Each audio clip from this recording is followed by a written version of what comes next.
Bagi Anda yang punya sertifikat, jangan sekali-kali memberikan sertifikat, fotokopi sertifikat kepada orang yang tidak jelas.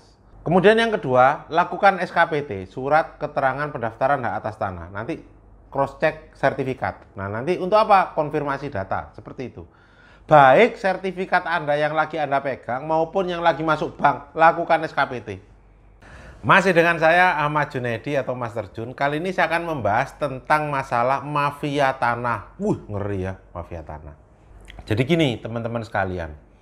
Beberapa waktu yang lalu saya mendapati suatu perkara di mana klien saya itu membeli tanah dari petani dan akan mensertifikatkan. Proses sertifikat. Ternyata setelah kita proses sertifikat, atas tanah yang kita mau sertifikatkan tidak bisa terbit sertifikat karena ternyata ada sertifikat di sana. Jadi sudah terbit sertifikat tetapi atas nama orang lain. Nah, orang lain ini perlu saya jabarkan. Yang pertama, kenapa kok disebut mafia tanah? Karena mafia tanah itu tidak hanya satu orang, tapi melibatkan banyak orang. Melibatkan banyak pihak. Beberapa pihak pasti lebih dari satu orang. Untuk mengatur semua. Yang kedua, pasti terorganisir dan melibatkan institusi pertanahan. Nih, diingat-ingat tanda petik, melibatkan institusi pertanahan. Baik dia tahu ataupun tidak tahu. Tapi menurut saya nonsen lah dia tidak tahu. Pasti tahu. Kembali ke kasusnya.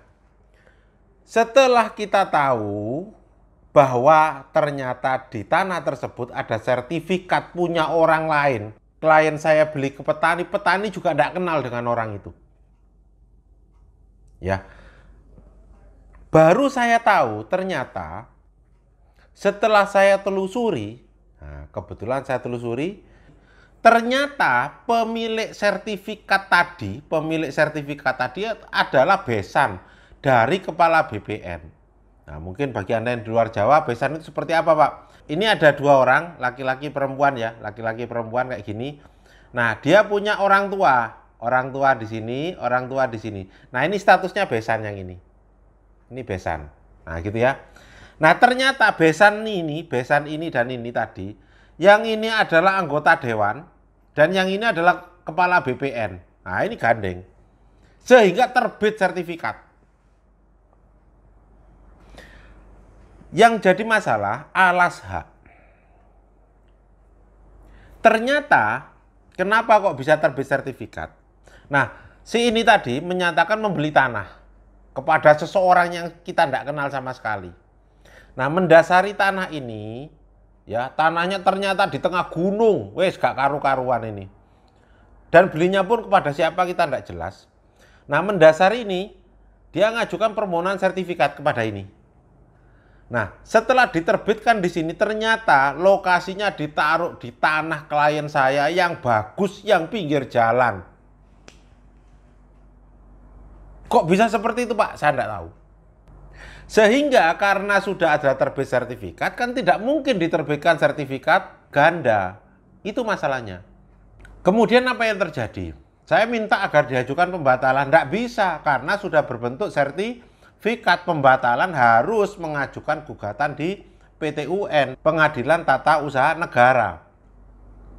Itu pun bermasalah, karena apa?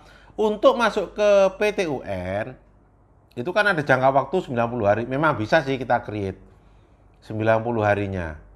Jadi seolah-olah kita baru tahu sehingga masuk ke PT-UN. Tetapi masalahnya kan tidak sesimpel itu, tidak sesederhana itu. Untuk biaya ke PT-UN, siapa yang nanggung? Kesalahan di sini kan ada di dua orang perbesanan ini. Nah, ini yang bermanu-manuan bekerja sama untuk menerbitkan sertifikat di lahan orang, itu loh masalahnya. Bagaimana itu bisa terjadi kalau mereka tidak melakukan koordinasi, tidak melakukan kerjasama? Kan tidak mungkin. Itu salah satu pola mafia tanah yang ada di Indonesia. Kalau Anda jadi korban, laporin ke kita. Coba nanti saya bantu. Kesalahannya di mana? Apakah disengaja atau tidak? Ini kan menjadi absurd, karena apa? Kalau kita lihat tindak pidananya bisa apa enggak? Bisa, tapi tipis. 263 pemalsuan surat. Tipis juga. Karena apa? Nanti yang menentukan koordinat kan yang menunjukkan lokasinya. Lokasinya siapa? Ya besan ini. Tadi anggota dewan beli ke seseorang. Nah, seseorang itu pasti udah hilang. Itu yang terjadi. Sehingga ketika laporan pidana, biang keroknya tetap DPO, tetap masalah, tidak bisa dipenjara, akhirnya masalah ini terbengkelai. Kan seperti itu yang terjadi. Jadi saran saya, itu salah satu modus dari mafia tanah. Solusinya Pak Jun, nah karena saya orang hukum, akhirnya waktu itu kemudian saya ajukan gugatan perdata. Dan alhamdulillah oleh pengadilan dimenangkan, sertifikat tidak dibatalkan.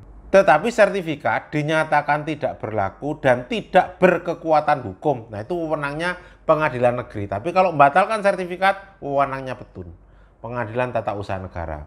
Tapi kalau menyatakan sertifikatnya tidak benar, cacat hukum, nah itu wewenangnya pengadilan negeri. Akhirnya kemarin diputus oleh pengadilan negeri bahwa sertifikat tersebut dinyatakan cacat hukum. Nah, itu kemudian dia banding. Loh, orang sudah kalah itu loh, dia tidak beli tanah di situ, ya tetap banding. Itu pun masih dipersulit ketika saya menang, dinyatakan sertifikatnya cacat hukum dan tidak memiliki kekuatan hukum, dan memerintahkan BPN untuk menerbitkan sertifikat baru. Itu pun masih dipersulit. Kenapa? Suruh kita nyerahkan sertifikat yang lama. Wah, kan sudah tidak mungkin. Nah, ini kalau bukan kerjaan mafia tanah kan tidak mungkin.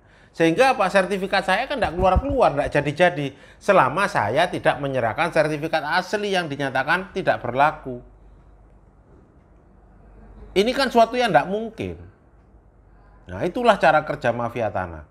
Sehingga kalau mau seperti itu, kalau kita mau damai harus nebus ke orangnya, masalah lagi. Orangnya minta harganya sesuai harga pasar, wah gak ketemu. Jadi saran saya teman-teman, memang saat ini mafia tanah ngeri di Indonesia. Apalagi bagi Anda yang berada jauh di luar kota, itu banyak sekali mafia tanah. Apalagi yang masih tinggal di daerah-daerah Indonesia yang berkembang. Contoh yang lagi kota-kota yang lagi grow up, itu mafia tanahnya ngeri. Jadi saran saya kalau terkait dengan mafia tanah, itu salah satu modus. Nah nanti saya jelaskan modus mafia tanah yang lain. Di mana mafia tanah itu dilindungi oleh hukum, disahkan oleh hukum. Itu dulu, jadi modus mafia tanah dengan cara menerbitkan sertifikat di lahan yang bukan miliknya. Terima kasih.